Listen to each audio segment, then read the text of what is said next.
Welcome back to The Edit by Engage Creative. I'm Sophie and I am joined by Christina who, how do I even introduce you? You were like a powerhouse in the industry. You were like the mother hen of the industry. The mother hen. Maybe like, I don't even know where to start. Like, you obviously have been in the industry for like 20 plus years. So kind of give us a little bit of background on you, because a lot of people know you and you have worked across like multiple brands. So your knowledge and insights in the industry, firstly, preparing for bridal market is so important. So take it from here. Tell us a little bit about you. That was a lot.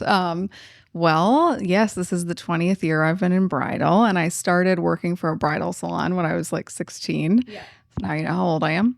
And, I worked kind of like behind the scenes. And then as I got older, still having that job, I ended up working with brides, which was great. And I kind of moved in a few different spots in the United States. So I've worked in a few different territories on the retail side.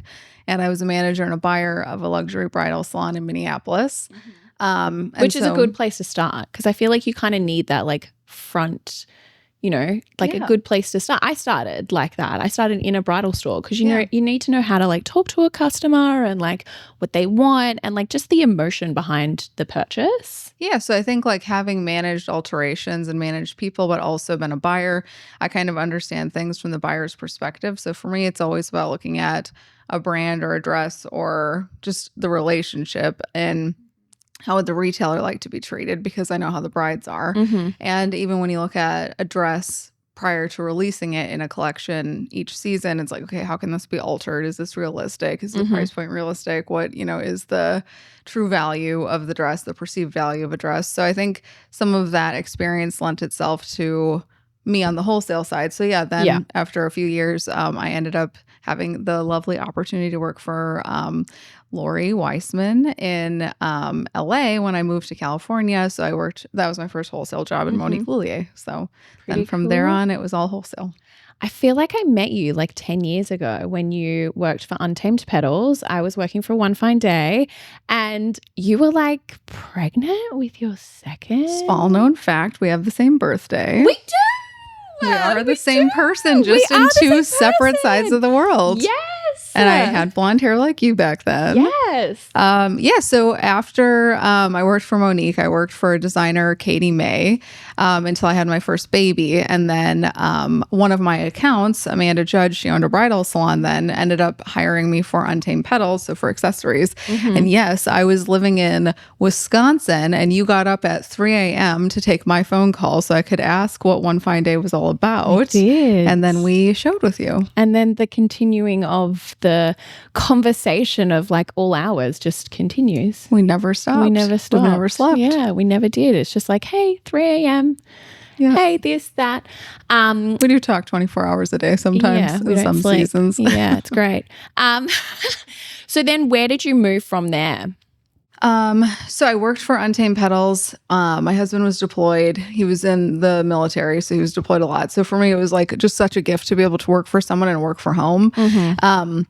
And especially being a mom of like a young baby at the time, Amanda was just such a friend, but also just a great boss to be able to just like have the wholesale job.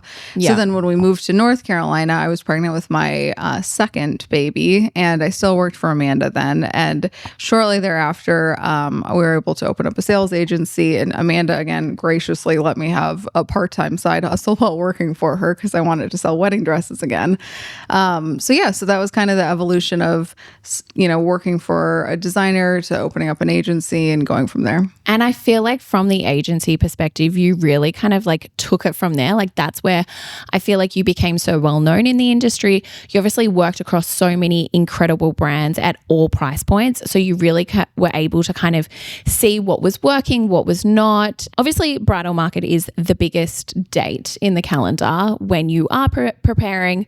What would you say, I guess, what's like your knowledge and like how to make a successful brand? Like what prep would you say goes into it? How far out would you like to look? I mean, I know we're already talking about next market and this one hasn't even finished, but yeah, when would you start kind of preparing? So I think when you're looking at the strategy of a brand, one thing that I feel so grateful for was having worked with all these designers, because some of them, we had like 5 accounts and that was the perfect number of stores. Others could accommodate 100 accounts. So it just depended on the brand. And I think every time there's a conversation around like what to do for market, the first thing you have to do is just be realistic about what your capacity is, your production capacity, because I've worked for people who scaled up too quickly. And then, there simply was no way to deliver what was promised. And so I think the first thing is always just having like a realistic goal and expectation of what can be done. Yeah. And then the second thing is obviously in sales, just again, looking at your key selling points, looking at like what value this brand brings to the table, where are we in our, competitive matrix of the other brands showing out there, and actually creating a true strategy on selling. So if you don't create, never go to a market and just hope that walk-ins are going to happen, because that's not successful for anyone. And honestly, those types of stores sometimes are gems and they pick you up and it ends up being this lifelong relationship. But many times those walk-in appointments really weren't your client anyways. And so therefore then you sell them stock and you start working with them and realize, oh, like maybe we're not the right fit. And so therefore I think there's a huge value in creating, obviously your target list, and you go through and say, okay, I'm going to call 200 stores. My goal is to have 50 come. Out of those 50, I hope to have 30 right. Like it's just about creating the plan and executing it. Yeah. And so as far as brands go, aside from obviously the sales plan, it's also the production plan to determine, okay, like when can I ship? What makes me competitive? Can I do quick lead times? Can I give high margins? Where's my product made? All of that. So just like really honing in on what your specialty is and like staying in your lane and creating the strategy to support it. And like that's awesome from, I guess, like B2B side. But when it kind of goes to B2C, I mean, my thing from like a marketing perspective is like, we obviously need to shoot a campaign beforehand to be able to show the images, to know, your future boutiques. But what would you recommend on the other side for, designers do they launch during bridal market? Do they launch after? Do they launch when the gowns are available in store? What would you say kind of, or does it really vary across each brand and the appetite of the designer? Well, I think like going back to the customer first, like when the customer's prepared to come to market, and if they're a current account of the designers obviously should be running analytics and understanding like, okay, this person, this is the conversation we need to convey this season, that person, we need to do this. So it's like really preparing again on their side, those relationships. And from a retailer perspective, I'm not a retailer, so I can't speak on behalf of everyone, but my opinion is with such a craze in marketing now, these brides are so aggressive about like, I need to try this on immediately. I saw this, and they send a DM saying like, let me try it on today. And that's from the highest of stores to like the most opening price point stores. It's the situation. So in my opinion, I think that's the strategy of the designer, to make sure they can either deliver early, have dupes fast enough to be able to send them out to support. And just make sure that they can actually support that request if they're going to release imagery like then. I've seen some designers release imagery like a few weeks before, and that's great and getting the stores excited, but then there's no way for brides to try that product on, which makes it such a nightmare for those stores. So I feel like the best would just be a hybrid. Like if they're able to like show half the dresses on social and just like leave a few and then release like the images when it gets to the store. Because I think that like social media from like when I first started in the industry and like when it was like bridal market, I feel like it was such a thing to come and you would take content and like, but that wasn't like such a big now it's like, okay, everything is content and people are posting, people are asking, these stores are asking their brides like, do you like this or do you like this one? Or like they're really starting to get like the customer involved in the buying journey. So releasing the gowns and showcasing what these stores are showing is really valuable as well to that, I guess, buyer journey. I've worked for some designers that we have like released the product at the same time that it lands in the store, which I think is always valuable, but it's not realistic as a general strategy for selling. In addition to that, I think the buying process is something that I really believe there should be more education and support for buyers, because I think like it's so easy to choose what brides say, but the brides have no idea how heavy it is, what the price point is once it gets in, like, how challenging it is to alter. There's so many factors that go into making a successful dress.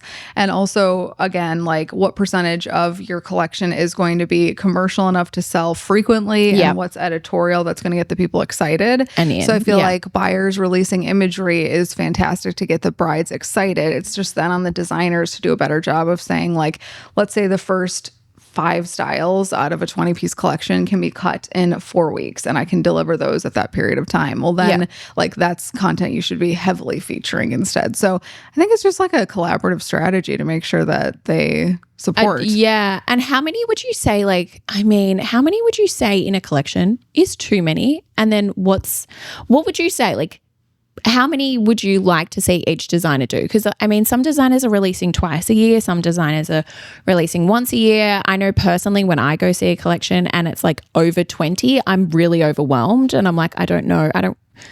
It all starts to look the same. So what would you say, and how to cut or select or showcase the best? Well, again, and there's also like value to looking at doing like quarterly releases and just saying like buy 2 out of the 3, like things like that. It really depends on what the designer's production capabilities are.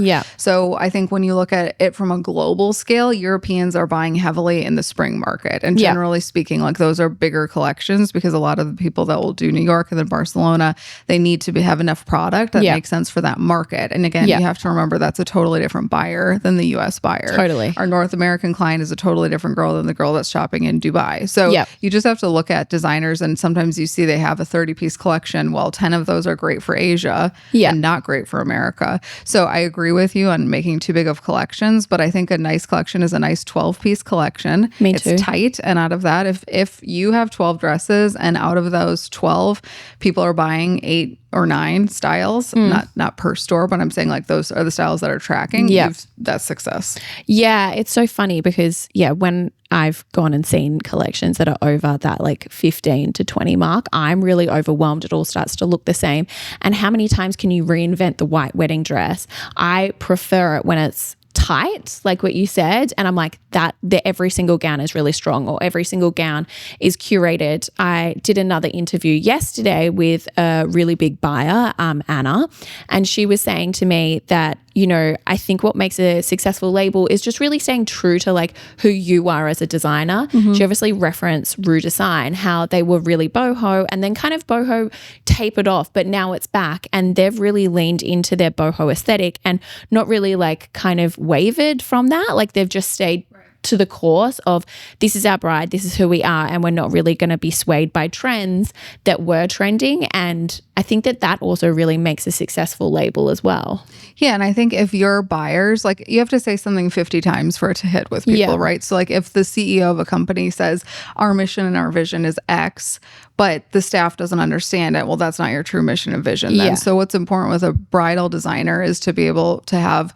everyone down to the stylist and the bride understand what is the point of that brand. So yeah, for sure, Rue Design is probably like one of the best there's ever been at like maintaining their integrity. But then you see designers who like really true successful designers, in my opinion, can like go up and down and ebb and flow because what they're great at might not always be on trend. But if they can be somewhat relatable, there's always a bride for them. Of course. And so I think that's like, I agree. That's what makes a successful brand. Yeah. So what do you see? You know, you are obviously a wealth of knowledge. What do you see next in the industry? Do you see projected trends? Do you kind of see, you know, bridal market in New York kind of, what do you see for the industry at the moment? I saw a lot of designers were actually doing runway shows this year, which I appreciated. I was just going to say, I think this season was like an ode to a more traditional buying time because like when I was a buyer and we bought like Carolina Herrera and we had Oscar and we had Vera and we didn't get Monique until we were allowed to have it, but we got it.